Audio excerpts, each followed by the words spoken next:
So last week, there was an award show. Something happened at that award show. And I'm sure not everyone saw it in person or in real time, but like me, saw it after the fact. I won't talk about the slap, but there was something that Will Smith said a couple of moments later when, with tears running down his face, he tried to explain his behavior with the comment, "Love causes us to do crazy things."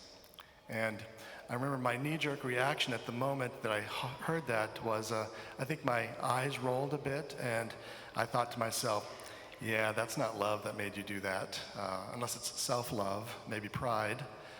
But it's one of those things that as the week came along and that phrase, that sentence kept sticking in my mind, love causes us to do crazy things. And of course, again, my knee-jerk reaction is, no, it doesn't. Considering the readings today, changed my mind. Perhaps Will is right in one respect. If the love that we think about that compels us to follow a man who suffered, died, was crucified for us, a man who did this as an act of sacrificial love, and we would call agape, unconditional love, and is what Bishop Barron likes to refer to as love of the other for the sake of the other.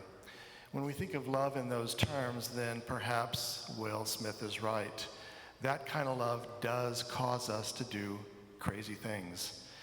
Crazy things like stepping into dysfunction, coming to the aid of those who are vulnerable, stepping into situations that are certainly uncomfortable for us.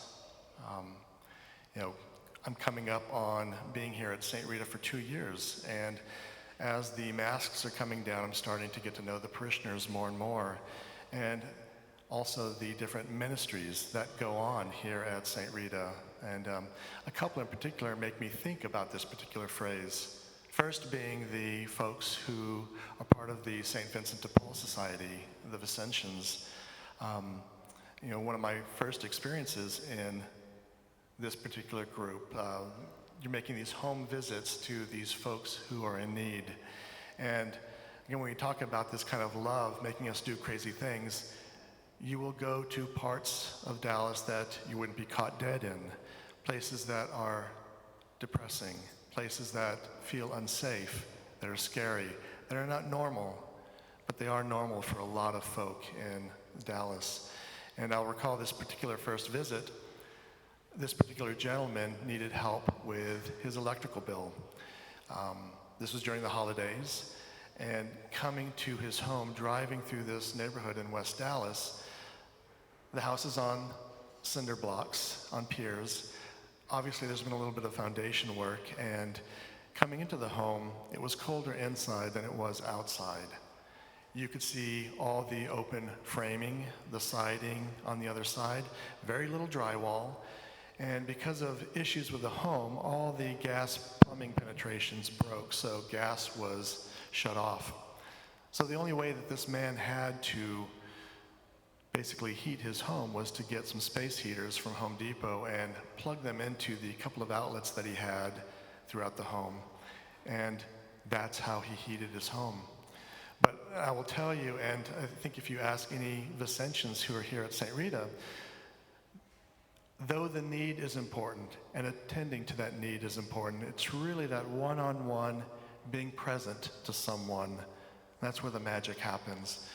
Getting the sense that it's really just the interaction with someone you know cares for you, cares what's going on in your life. That's one of those things that this kind of love causes us to do. We also have some wonderful EMs here at St. Rita, extraordinary ministers of Holy Communion who take the Eucharist to those who are homebound and to the hospital. And those hospital visits can be scary. You never know what's going to happen when you knock on a hospital door and you enter. Dealing with families who are dealing with a child who may be dying of cancer. Kids who are dealing with the grief that their grandparent is going through some sickness or illness. And these folks, in addition to inviting that Eucharist, also need time spent with them, time in prayer, time with another person. There's also moments where you're not invited. There are folks who are also angry with God for what has happened to a loved one and what they're going through, and it's not the most welcoming sight. For those people who do this in our parish, in our diocese, that's a scary thing. And again, it is this love, agape, that causes us to do crazy things. Last ministry I'll talk about is there are folks in our parish and in our diocese who make a point to visit jails and prisons. They go to pray with, whether it be the rosary or personal prayer with folks who are incarcerated, who have done horrible things. These are scary places to go into. They help with communion services. They also help with retreats at these particular places. And as you go through the different security checkpoints along the way, that last one you see as you enter the yard says something to the effect that should there be a hostage crisis, no one's coming for you. It's a scary thing. And again, it's this kind of love that causes us to do crazy things. And thinking about our gospel passage today, the Pharisees and the scribes, they bring about this woman who they've already condemned, and they're hoping to entrap Jesus. And of course, you've got this woman who is probably already condemned herself and is dealing with the shame of what she had been caught doing. Now, and I hope that Jesus has a sense of humor, because otherwise I'm in trouble, because all I could think about as he is writing in the sand is that perhaps he's playing an ancient game of Wordle, and just knowing that he got it on his second try. But in any case, the way that he deals with the Pharisees and the scribes and this woman is completely consistent with divine love.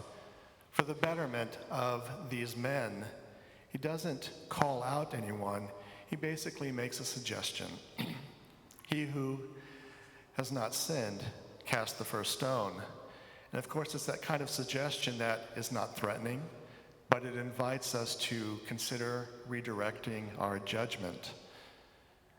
And this particular woman, knowing that she has already condemned herself, she's dealing with guilt and shame, he notes that he is not condemning her for her actions, but, and it's out of this love that he says this, but there's that very important part at the very end. He tells her to go forth and sin no more. And that's the kicker. That's the hard thing. And it brings back another memory. As a kid, grew up on a ranch, and on a ranch there are tons of things that you can do to get into trouble, and I always seem to get into trouble. And I promise my dad was not an abusive man. He was a very loving man, but these were the days where I knew what a belt felt like. I remember being offered the choice of what switch he would use to hit me when it was really bad. But this particular occasion, I don't remember what I did, but I do remember what he did. He didn't spank me. He put me in a corner. And I remember at the time, I don't think that I knew the difference between a sin and a mistake, though if I think about it, most of the things that I got caught doing, there was some willful behavior behind it. But I remember the shadow of my nose in that corner, and he told me to think about this. Think about Jesus who never sinned.